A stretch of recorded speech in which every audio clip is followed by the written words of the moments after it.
Growing threat of fire waves in the UK, multiple urban wildfires caused by hot weather. Cities across the UK are facing a growing threat from a dangerous new phenomenon, fire waves. This is when multiple urban wildfires are triggered by extended periods of hot, dry weather. Scientists have warned the risk is being accelerated by climate change, with more frequent and intense heat waves across the country. Here's our climate editor, Justin Rowland. A fire rips through Heathland on Wanstead Flats in London last month. 3 large wildfires broke out in the capital on Tuesday, and there was a dramatic blaze on Edinburgh's Arthur's Seat this week. It is part of a pattern of increasing numbers of urban wildfires in the UK. And you guessed it, climate change is playing a role, as I discovered in a laboratory at Imperial College in London. We're getting hotter, longer and more frequent heat waves, and that is changing the dynamics of wildfires, the researchers say. So, Guillermo, what is the link between hot, dry weather and wildfires? Let me show you.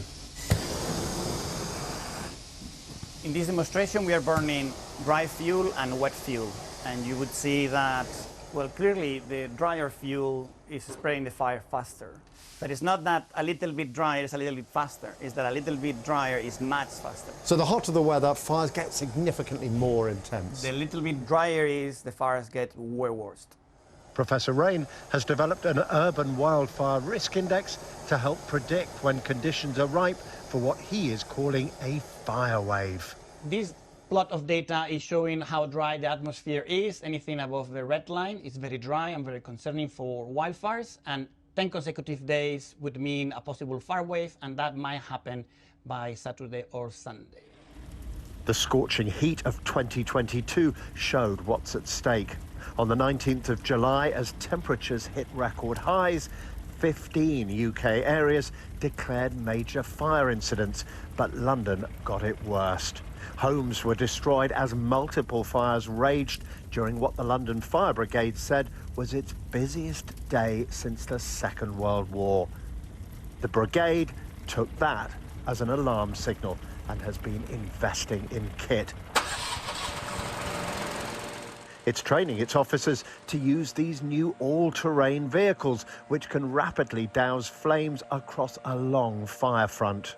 Wildfires present such a risk to us because we have a lot of open spaces in London, and those open spaces very often border on residential properties, and the potential for those fires to spread towards those residential properties is real. We know that extreme weather events are becoming more common, and that means that we've taken a much more proactive approach. The fire service has worked with local authorities to try and minimise the risk, cutting fire breaks to help slow, hopefully stop fires before they reach buildings. But as climate change continues to drive temperatures up, this is an issue for cities across the country. Now, the vast majority of fires like this are not natural. They're caused by us. So don't use disposable barbecues in parks and open spaces. Put your cigarettes out properly and take your rubbish home. A glass bottle could start a fire like this. It's bad enough that urban fires destroy wildlife, but they can also wreck homes and take human lives too. Justin Rowland, BBC News, London.